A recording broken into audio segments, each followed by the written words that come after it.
What's up, y'all? Welcome back to another episode of The Mix. I'm your host, Anniekay Anderson, and we have a very, very, very special guest in the building today. We got another rock star in the building, actually. DAINK is joining us today. Hey, how's it going, y'all? It's DAINK, DAINK, with the I.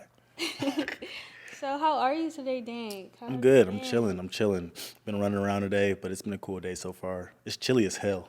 Yes. Like, let's talk about it, because there was a sudden weather drop, weather change. What? I was not prepared. I need to stock up on my hoodies. I'm trying to tell you, like, it's that season for. I thought I was been wearing t-shirts to like November. Yes, because last year it was kind of like that. Yeah, like, no, definitely. It was really hot. Definitely. Towards November, yeah. Definitely. Oh, that's so real. And you riding a bike too, so I know it's like freezing. Yeah, it's like whatever weather it is times 10. Yeah, You know? I can imagine. Well, yeah. Speaking of you, you said you were running around doing errands. I wanted to talk about DAINKHOUSE, because you've been like really busy in that space, kind of curating and building a community. So, tell me a little bit about DAINKHOUSE, what it is, why you started it, and yeah. DAINKHOUSE is funny because it started so randomly. Like, it was like one day, Dakari 404, my DJ, he pulls up. He's like, I got a controller. I'm like, all right, bet, set it up. You got some speakers? Yeah, I got some speakers. I got a studio in the crib. So I'm like, all right, boom, move the speakers. We put everything on the kitchen like counter, which is like, I have kind of like an island bar set up. So we put everything on the kitchen counter, which we didn't plan to keep doing that over and over again, but that just became like the DJ booth. And then I think a couple people came over. We went on live the first day. And then folks were just like, oh, I want to come. I'm like, all right. They have FOMO. Yeah, you know what I'm saying? It was like, all right, got going on over there? So we did it. We did it a couple of times. We're just like a few people. And then each one just kept growing like bigger and bigger. Mm-hmm. And then once I got that first noise complaint, I was like, okay, we gotta structure this the right way. So yeah, it ended up being like a cool community-based thing for like DJs, artists, creatives to pull up and like just, it's like a safe space almost, if you will. Like, I feel like it's a very cool space to really just vibe out and also network. A lot of people, everybody who comes in there meets somebody, I feel like. Yeah. So it's dope. That's really cool. And I saw recently, like, you had like a pumpkin carving kind of thing. The pumpkin carving was lit. That's a great idea, by the way. Like, that's amazing. Halloween is my favorite season. Like, this whole month is like my favorite. Yeah. That's very fitting. Like, for your like style. My aesthetic. Oh my God. I'm so sorry.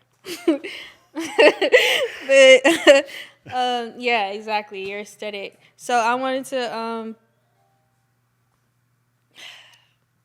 what was I saying? Oh yeah, pumpkin carving. So is DAINKHOUSE gonna be like hosting kind of, what's the word I'm looking for, like holiday type of stuff? Like, are you gonna host something each holiday, or do you like, we should do this today because like it just makes sense? That's a good question. I feel like DAINKHOUSE is so like sporadic. Each one is damn near like planned the same day or the day before, and it's just like we'll make the RSVPs and people will come through. Like, whoever comes. Yeah. And it's like not a big space, and we do like different locations within the building. So we'll do like the courtyard, entertainment room, and then obviously the actual DAINKHOUSE, my house.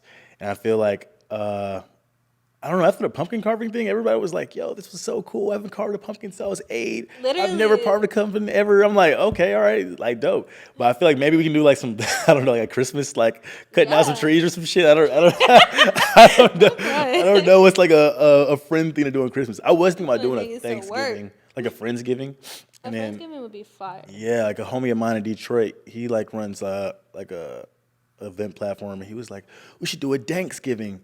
And I was like, damn, like now I might have to go to Detroit and do a Thanksgiving. Yes. But doing that here for DAINKHOUSE will be kind of hard. I think that would be fire, depending on what everybody's like, situation is for Thanksgiving. A Thanksgiving sounds so cool.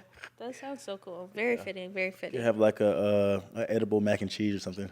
Yeah. Yeah.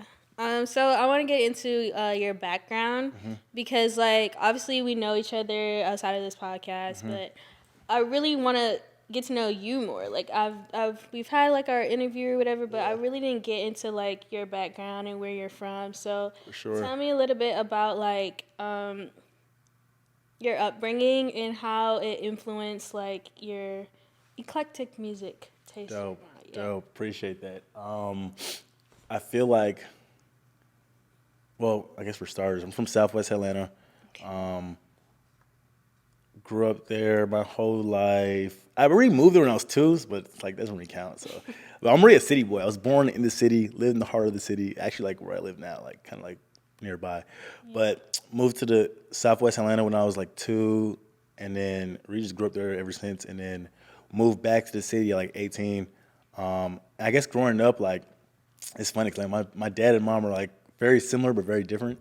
So my mom like put me on a lot of like Andre 3000, Kanye West, Lupe Fiasco, Jay-Z, like shit like that. And my dad was more like a Bob Marley, Jimi Hendrix, you know what I'm saying? Like, Type of vibe. yeah, very hippie, very like rock and roll and like soulful. Oh, that's a great combination, though. Yeah, so I got a lot of different tastes and different like Yeah. different inspirations just from them like putting me on their music that they like. And then I guess like, obviously being from Atlanta, like listening to Young Thug in high school. Young Thug was definitely a big like, whoa, like what is this music I'm hearing? This is crazy. Young Thug, Future, and then Uzi. When Uzi came like out around like the 2015 era, I was like, yo, so like this is insane. Yeah. But yeah. So I was like in high school at the time where the whole Thug, Uzi, being like the forefront of like Atlanta and like the new age of like underground music. So I think like that has a big influence on me as well. Absolutely. Yeah, I could see the artists that you mentioned kind of like reflected in your music as well and in your brand. So when did you start honing into like your own sound? Because like even though you mentioned like Uzi and Thug, like I still feel like your sound is still very unique. Appreciate that. And like yeah, so when did you really start locking in like, I really feel like that was like a pivotal point of like my journey as well. I feel like maybe I started making music like officially like on all platforms 2019.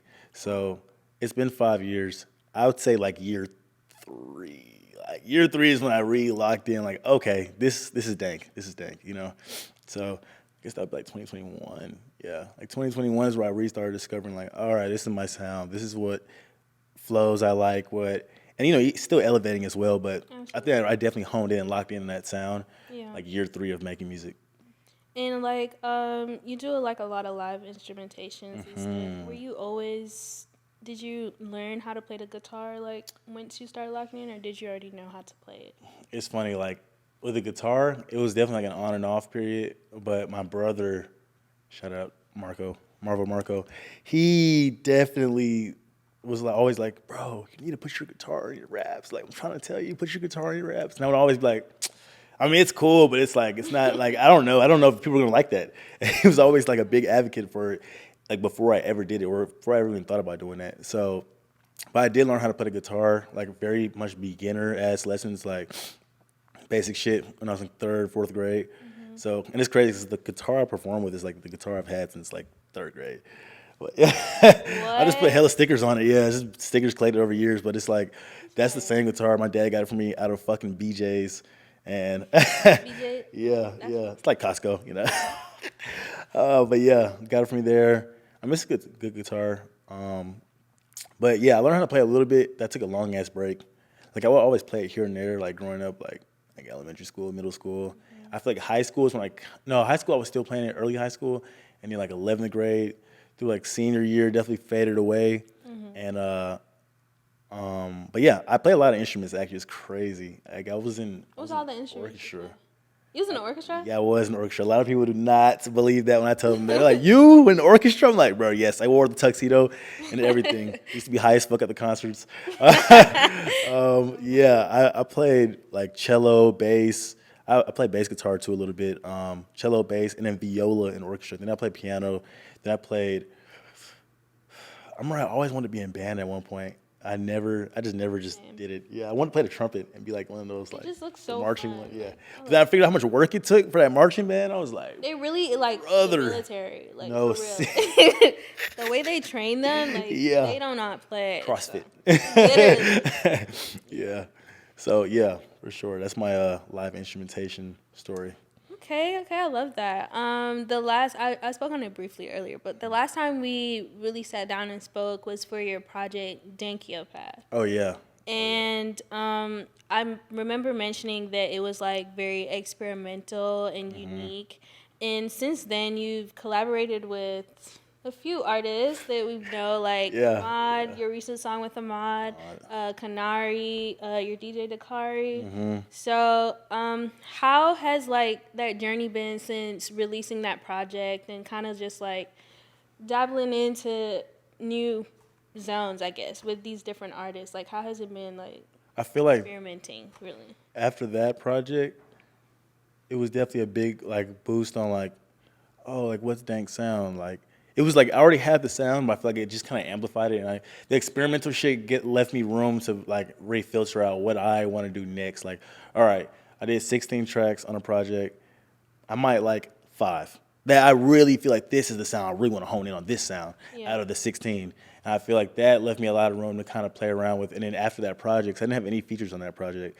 So after that project, I was kind of like, all right, let's start doing some more collaborations. And then me and Kanari did like, not High Myself, but Ascension, which High Myself was on. And that one, I feel like, Love that song, by the way. yeah, it's great. It's a great song. That one was definitely like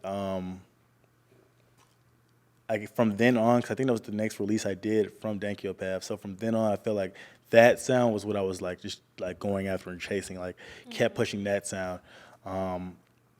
So then yeah, that happened, and then I did song Test Trial with Ahmad, and Dakari produced that one. That was a good one too. Like that was real like fun, vibey song. And then Yeah, it was. I would say it was interesting. I actually had it written down because I'm like, the song is called Test Trial. Yeah. I've really never heard you kind of hop on to that like tempo or oh yeah, before. So I'm like, is this like, does he mean he's test trialing this new sound? Because like Ahmad is kind of like a flowy, Oh, yeah. cool type of vibe in music. So I'm like, but you mended in with him so perfectly. Like Yeah. it's a really good song. So Yeah, it was a tell great me a little blend. bit about the history behind that song and how y'all That got to do song, that. that whole song was like nothing was like planned or forced behind it. I feel like, well, what happened was I had a studio session. I just booked a session out of nowhere. It was like a Tuesday or Wednesday, and I was like, I had Dakari. I'm like, yo, I want to the studio. You should push up. And I think he was either with Ahmad or already hanging out with him or something, or about to hang out with him. He was like, oh yeah, all right, that's a bet. And then he calls me. He's like, you mind if Ahmad pulls up? I'm like, sure, why not? Yeah. He pulls up, and then I made like 2 songs while like either right before they got there or while they were there. And in the third song, like I ran out of beats. So I'm like, shit, Dakari, like send me a beat or something. Play me some beats. I'm like, oh, this shit's hard. And I see Amon kind of vibing to it. I'm like, yo, bro, you want to hop on? He's like, yeah. So we just hop on that shit, and it was crazy because the first thing I said in there was, I was like, I ain't seen you in a while. Because I just freestyled the whole thing, which is the other crazy part about it. Which I'm more of a punch-in guy, but that one, it was like chunks of like, I like rapped over the whole beat, and then it was just like, all right, take that out, put this together, boom. And then, Ahmad hopped on with his verse. But yeah, I think I just remember like rhyming. I remember I was like, wow, smile, trial. And I was like, all right. And I did it again. I was like, I ain't seen you in a while. It's test trial. Like, so I feel like that's kind of like where that just came from. But I did not think about this is a test trial for me hopping on this type of song. So Yeah. hate to break your dream. It's okay. It makes sense to me. At least you know the real story now. Yes, absolutely. That's a great story too. Did Ahmad write his verse in the studio or did he freestyle it as well? It was funny because he was like, at first, I think when I was like freestyling it, I seen him like kind of either writing or like coming up with something in his head, like kind of vibing to it. And then like I hop out the booth and he was just gone. And I was like, where did Ahmad go? And he was like, he's outside. And he comes back in and he just lays it down. And I'm like, okay, cool. But it was funny, yeah. He definitely like took some time, heard it, went outside, came back and just laid that shit down. It was fire. Like that was a cool ass verse from him. Like I think that was one of my favorite verses from him. Like just in his music in general. Not to be biased or nothing, but like that was a cool really verse. in That was a his good element verse. for sure. For sure. I want to talk about your performances. One thing I really do like is coming to your shows because it's always so exciting, and I think a lot of people like have started to realize that they're not just getting like a show. Like you really bring like a whole production to your stuff. And another thing, or in addition, the live instrumentation is what really elevates your music. So I want to know, when did you decide to start being like, I'm finna bring the guitar and start performing with the guitar, or start having my band come with me. We I finna think rock out. Like, it's funny how that all happened too. Like going back to my brother saying like, you need to do guitar with your raps. I was like, all right. I just remember one day he just kept telling me, and something just hit me where I was like, you know what? Let's try it out. And at the time, I was living in this house with like a fuck ton of my friends. It was like 2022. I was living in a house with a bunch of my friends, and one of my friends was actually in orchestra with me since middle school and high school. So, and he had like his bass guitar, and I had my guitar from when I was a kid. And his is like, he had it from when he was like sixth grade or something. So, wow. I was like, "Yo, bro, you still want to play that thing?" He's like, "Yeah." And I feel like one day we just had like a jam session. Like I was playing my guitar, he's playing his bass, and then I was like, "All right, fuck it." I put one of my songs on, and I think it was from something from like Danky Darko too, because it was definitely around that time. I put that one of those songs on.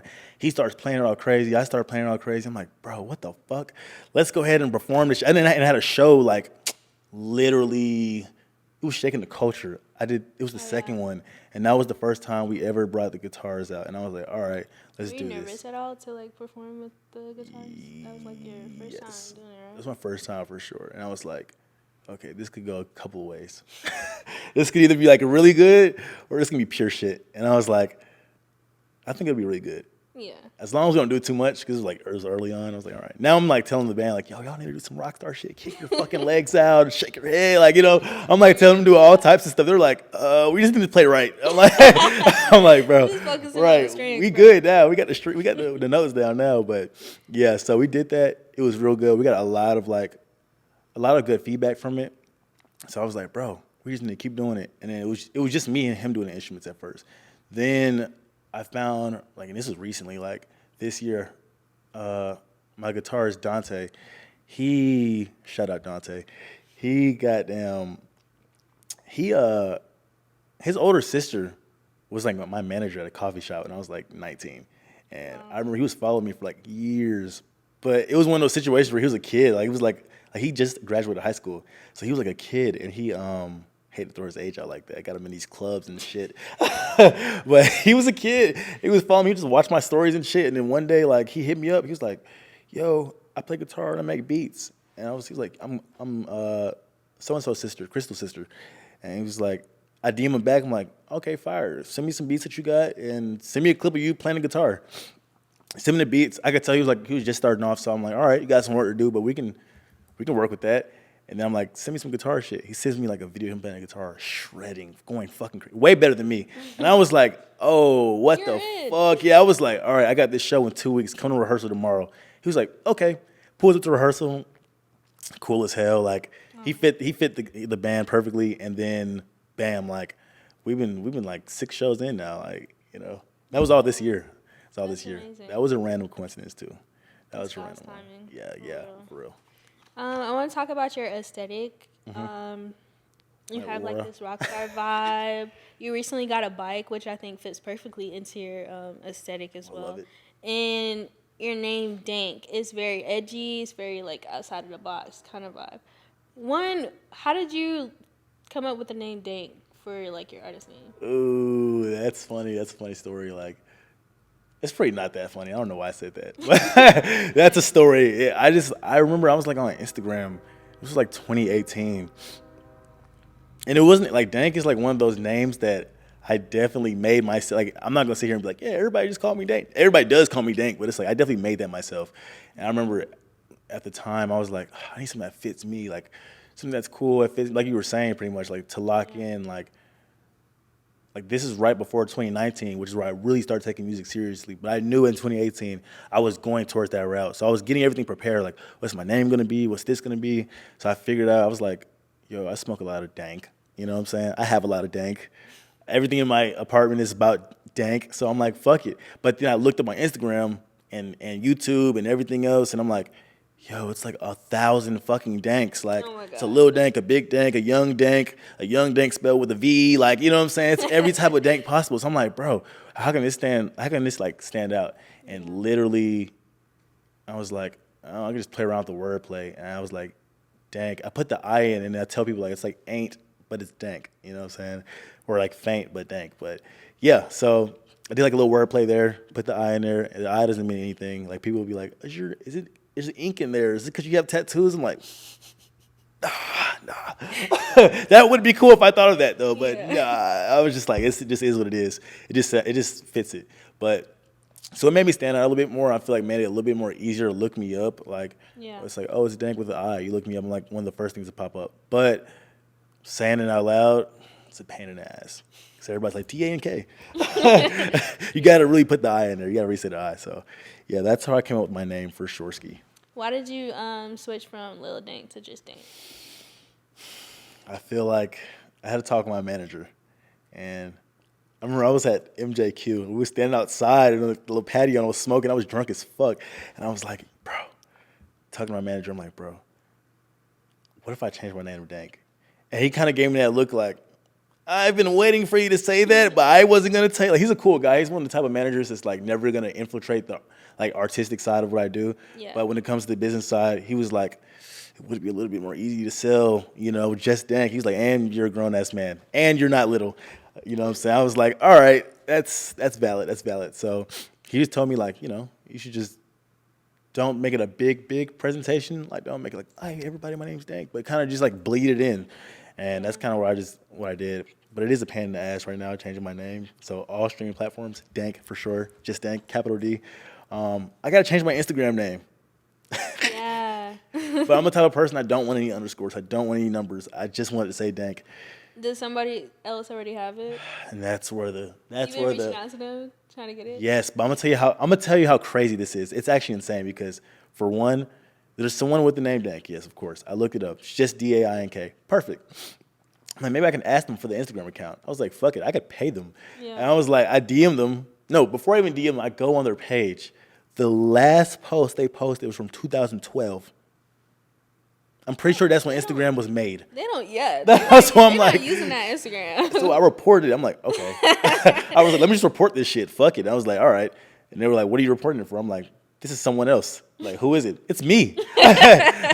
So they're like, Instagram's like, yeah, we looked at the pictures. It's not you. I'm like, bruh. So I'm like, okay, fuck it. I'll report it like this. Intellectual property. They're like, nah, not going for it. I'm like, bro, how do I get this? I'm like, saying it's inactive, saying that it's spam, saying it's everything. They are not going. They're like, this is an original Instagram account from 2012. Yeah, We're not that's taking one this of down. those. Yeah. I even DM'd them. I did DM them. I'm like, I know you're not going to see this, but can you please what's your name?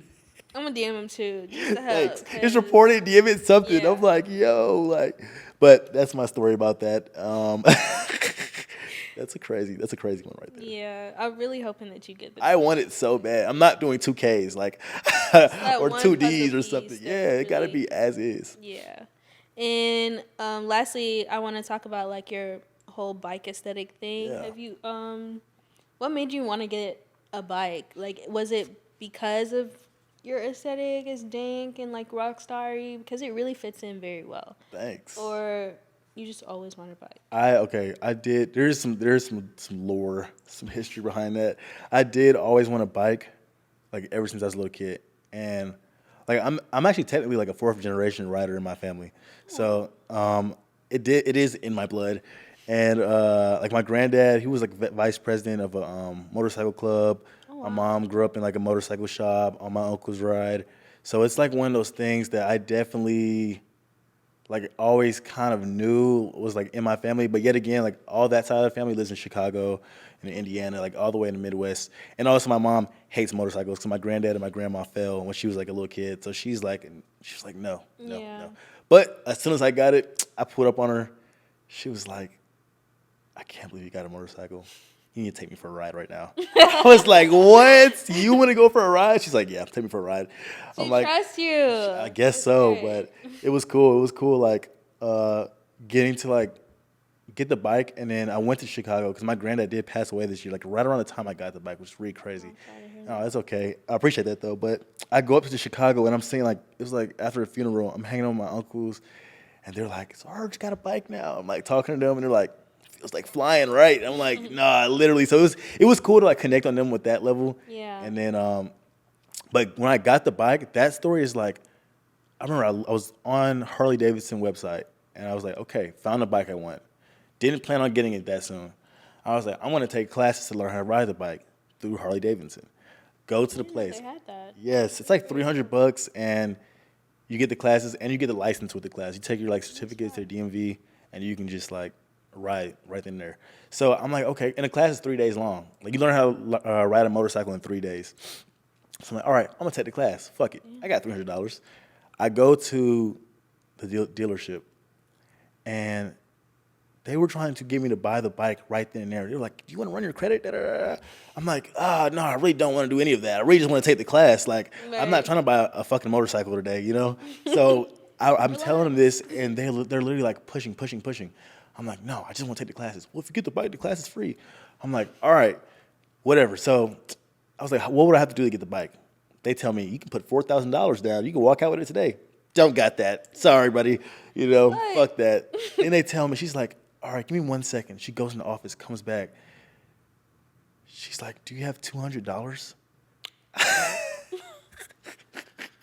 Sorry. It was just like. So why did she even pitch 4,000? I don't know. This was in March. So I'm going to recommend if you want to buy a motorcycle for cheap, off the lot, brand spanking new, go get one in March because they were really pushing.